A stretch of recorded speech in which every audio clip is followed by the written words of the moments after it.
Toughest player to guard ayon kay VJ Edgecombe. Totoo, sampal kay Bronny James ang sinabi ng NBA legend. Kinumpara sa Harper family at Warriors, kaya pala kinuha ang elite wing na ito. Paano mapa-improve ang team? Ang sabihing malaki ang inaasahan ng Philadelphia Sixers kay VJ Edgecombe bilang rookie ay isang malaking understatement. Bilang 20 years old rookie mula sa Baylor, sumali si Edgecombe sa team na pula, puti at asul. At nagsimula sa lahat ng 50 games na kanyang nilaruan kasama sina Tyrese Maxey at iba pa sa season ng 2025-2026. Inatasan siyang magbigay ng spacing sa opensa, umatake papunta sa basket at maglaro ng mahusay na depensa sa kabilang dulo ng court. Sa pagtalakay niya sa kanyang unang karanasan sa NBA sa kalagitnaan ng kanyang rookie season sa Club 520 podcast, ibinahagi ni Edgecombe ang isang partikular na mahirap na yugto ng mga laro kung saan inatasan siyang bantayan ang ilan sa pinakamahusay na player sa liga. Bro, sunod-sunod yon. Binantayan ko si Luka tapos hindi naglaro si Curry. Hindi ako magsisinungaling. Medyo natuwa ako, sabi ni Edgecombe. Kahit gusto mong makipagkumpetensya, naisip ko, hindi na masama. Binantayan ko si Luka, binantayan ko si Shai, si D-Book, si Brunson, lahat sila. Parang yon ang welcome ko sa NBA. Sino nga ba ang pinakamahirap na binantayan ni Edgecombe sa kanyang welcome to the NBA na pagsubok? Ayon sa kanya, si Ja Morant iyon na nakapagtala ng 40 points laban sa Sixers sa kabila ng kanyang matinding depensa. Pinakamahirap. Hindi ako magsisinungaling sa'yo si Ja Morant bro, sabi ni Edgecombe. Kilala bilang isa sa mga pinakamahusay na atleta sa 2025 NBA draft class, nilinaw niya na nais niyang maging dominante sa magkabilang dulo ng court at kasing halaga ng kanyang opensa ang depensa sa kanyang personal na laro. Kahit madalas siyang pinakabatang player sa court tuwing ipinapasok siya ni Coach Nick Nurse sa laro, unti-unti nang natutupad ang kanyang hangaring maglaro sa dalawang aspeto ng laro. Si The Generator ay lalo pang gumagaling habang patuloy siyang nasusubok araw-araw. Sa sumunod na balita naman, si Bronny James ay hindi dumalo sa All-Star Weekend ngunit na-troll pa rin ang Lakers guard. Ang 5-time NBA champion na si Ron Harper ay nagdiriwang ng sandali kasama ang kanyang pamilya at nagpasaring ng isang mapanuyang komento. Habang hindi pa nagsasalita si LeBron James tungkol dito, nakatanggap ng suporta ang pamilya James mula sa former Bucks champion. Bro, umasta sila tulad ni Bronny tapos ayaw daw nilang mag-hoop. Depensa ni Jeff Teague kina Bronny at Bryce sa kanyang podcast tungkol sa pagpili nila ng basketball. Pinoprotektahan ko si LeBron ngayon. Siya ang huling tao na kailangang may patunayan ng mga anak. Bro, walang personalan. Malamang ang mga anak mo kinailangang mag-basketball. Hindi ko alam ang sitwasyon ng pera mo. Hindi ko alam ang ginawa mo sa buhay. Pero sigurado akong hindi ka namumuhay sa antas ni LeBron. Kaya ang huling mga taong kailangang mag-basketball ay sina Bronny at Bryce.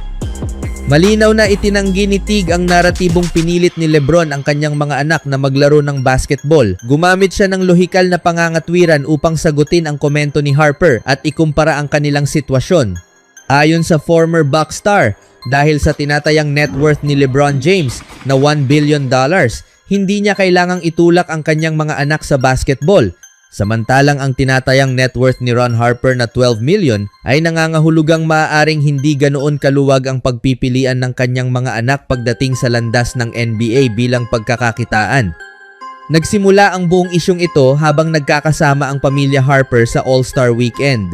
Si Harper at ang kanyang dalawang anak na sina Ron Harper Jr. at Dylan Harper ay bumubuo ng sarili nilang pangalan sa NBA. Sama-sama silang lumahok sa Shooting Stars Challenge at kalaunan ay tinanong ang NBA legend kung matagal na ba niyang plano na sundan ng kanyang mga anak ang kanyang yapak. Ngunit nagulat ang lahat sa kanyang sagot. I'm not LeBron James. I'm not going to tell my kids what they have to do. Just enjoy the game, sabi ni Harper noong linggo sa All-Star Weekend.